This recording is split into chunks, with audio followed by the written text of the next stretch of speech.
مولاي صل وسلم دائما. Assalamualaikum warahmatullahi wabarakatuh. Bismillahirrahmanirrahim. Alhamdulillahi rabbil alamin. Wassalatu wassalamu ala ashrafil anbiya'i wal mursalin. Sayyidina Muhammad wa ala alihi wa sahbihi ajma'in. Subhanaka la ilma lana illa ma 'allamtana innaka antal alimul hakim. Rabbi shrah li sadri wa yassir li amri wahlul 'uqdatam min lisani yafqahu qawli. Wala hawla wala quwwata illa billahil aliyyil azim. Wa ba'd. Para penonton yang saya hormati dan dikasihi Allah sekalian. Di bulan Ramadan, kita ni disunatkan untuk menghidupkan malam-malamnya dengan mengerjakan amal ibadah seperti sembahyang sunat tarawih. Kerana ianya merupakan salah satu ibadah yang dilakukan oleh baginda Rasulullah sallallahu alaihi wasallam. Daripada Abu Hurairah radhiyallahu an, Rasulullah sallallahu alaihi wasallam bersabda, "Man qama Ramadan imanan wa ihtisaban, ghufira lahu ma taqaddama min dzambih." Maksudnya, sesiapa yang mendirikan sembahyang malam di bulan Ramadan kerana imannya kepada Allah Subhanahu wa taala dan kerana mengharapkan keridhaannya, nescaya diampunkan dosanya yang telah lalu. Hadis riwayat Muslim.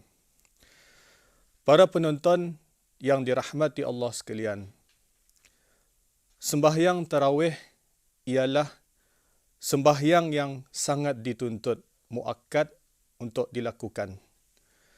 Ianya bertujuan untuk mengajak umat Islam berjaga pada waktu malam bulan Ramadan dengan melakukan berbagai ibadah dan amal soleh seperti berdoa, beristighfar, membaca Al-Quran, bersembahyang dan lain-lain ibadah. Sembahyang tarawih itu bermula sebaik sahaja seseorang itu selesai mengerjakan sembahyang fardu Isya, dan lebih afdal sebaik-baiknya selepas mengerjakan sembahyang sunat ba'diyah Isya, kerana sembahyang tersebut juga adalah sembahyang sunat muakkad. Dan waktu tarawih itu pula berkekalan sehingga terbit fajar, yakni masuk waktu solat fardu subuh. Para penonton yang saya hormati, sembahyang tarawih dikerjakan dengan dua-dua rakaat. Jika dikerjakan sembahyang tarawih itu 4 rakaat dengan 1 salam, maka tidaklah sah sembahyang tarawihnya, kerana ianya menyalahi yang telah disyariatkan. Seperti mana apa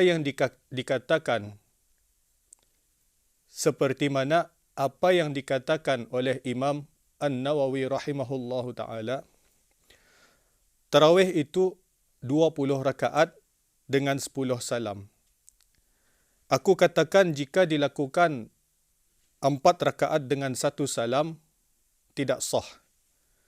Perkara ini disebutkan oleh Qadi Husain di dalam kitab Al-Fatawa dengan alasan perbuatan itu menyalahi apa yang disyariatkan. Kemudian para penonton yang dikasihi Allah sekalian, di zaman baginda Rasulullah sallallahu alaihi wasallam, sembahyang tarawih itu dilakukan di Masjid Madinah. Diriwayatkan bahawa Rasulullah sallallahu alaihi wasallam bersembahyang bersama orang ramai beberapa hari.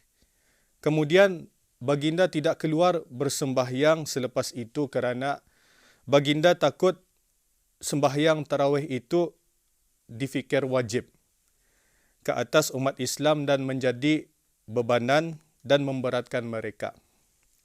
Inilah bukti keprihatinan baginda Rasulullah SAW terhadap umat Islam sebagaimana yang telah diceritakan oleh isteri baginda Sayyidatuna Aisyah radhiyallahu anha.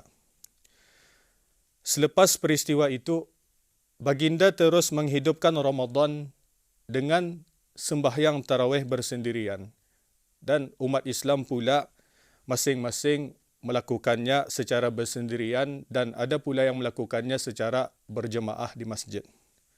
Dan berlakulah sembahyang tarawih sedemikian rupa sehingga baginda Rasulullah SAW wafat. Kemudian pada zaman Sayyidina Umar Al-Khattab radhiyallahu an, sembahyang tarawih juga dilakukan sebagaimana sebelumnya. Sehinggalah pada suatu malam, beliau keluar dari rumahnya di bulan Ramadan untuk pergi ke Masjid Madinah. Beliau mendapati orang ramai bersembahyang tarawih berkelompok-kelompok. Ada yang bersembahyang secara bersendirian dan ada pula yang bersembahyang secara berjemaah. Lalu beliau menghimpunkan orang ramai dan bersembahyang berjemaah dengan berimamkan seorang sahabat yang bernama Ubay bin Ka'ab. Jadi peristiwa mengenai ini ada diceritakan oleh Abdul Rahman bin Abdul Qari. Beliau berkata, saya keluar bersama-sama Sayyidina Umar Al-Khattab pada satu malam di bulan Ramadan pergi ke Masjid Madinah. Lalu mendapati orang-orang bersembahyang tarawih berkelompok-kelompok. Ada yang bersembahyang bersendirian, ada yang bersembahyang sedang beberapa orang berada di belakangnya. Yang dimaksudkan di sini adalah sembahyang secara berjemaah.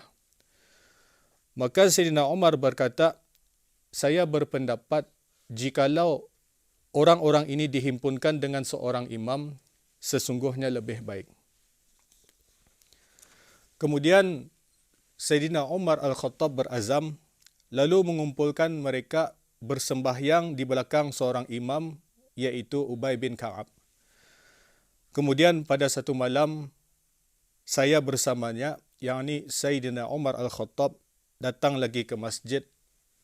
Lalu kami melihat orang-orang bersembahyang dengan seorang imam.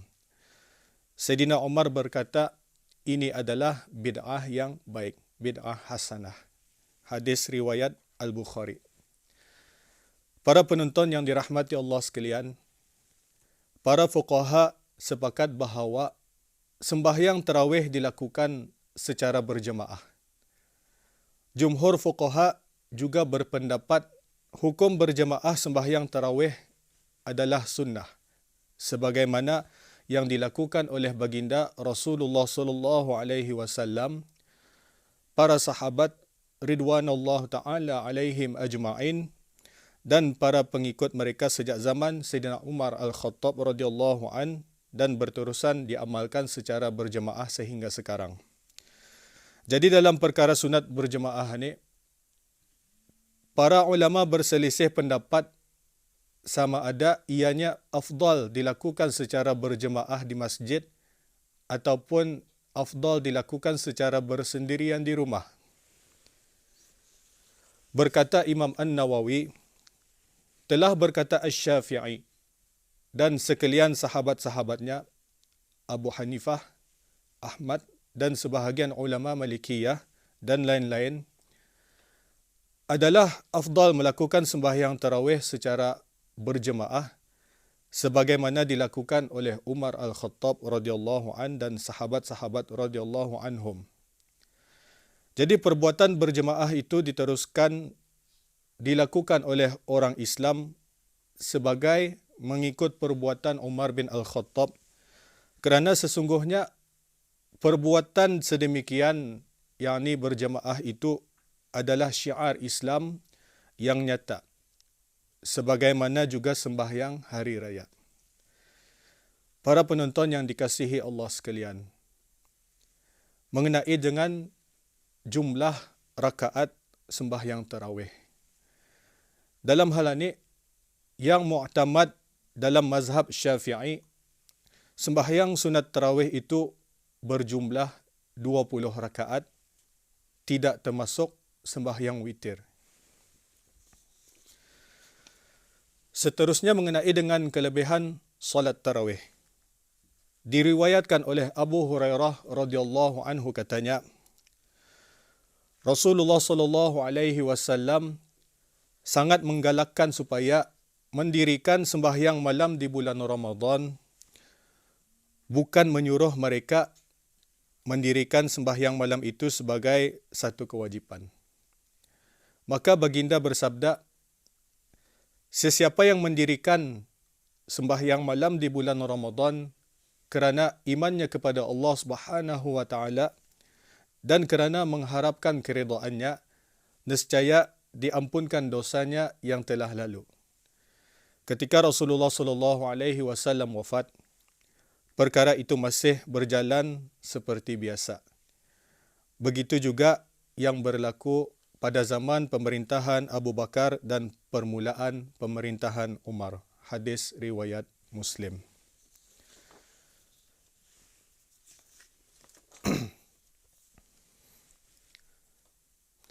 Akhir sekali, para penonton yang saya hormati sekalian, bagi mencapai kesempurnaan ibadah puasa yang dikerjakan, tidak membedai hanya setakat kita ni menahan diri daripada melakukan perkara-perkara yang membatalkan puasa di siang hari. Walaupun yang demikian itu sudah memenuhi tuntutan kewajipan berpuasa dari segi syariat.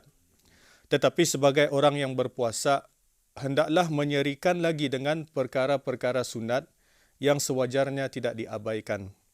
Oleh itu, marilah kita ni mengambil peluang melakukan sebaik dan sebanyak mungkin amal ibadah di samping ibadah-ibadah yang wajib, juga ibadah-ibadah sunat seperti sembahyang sunat tarawih. Sekian dulu daripada saya. Aqulu qawli hadza wa astaghfirullahal azim li wa lakum. Assalamualaikum warahmatullahi wabarakatuh.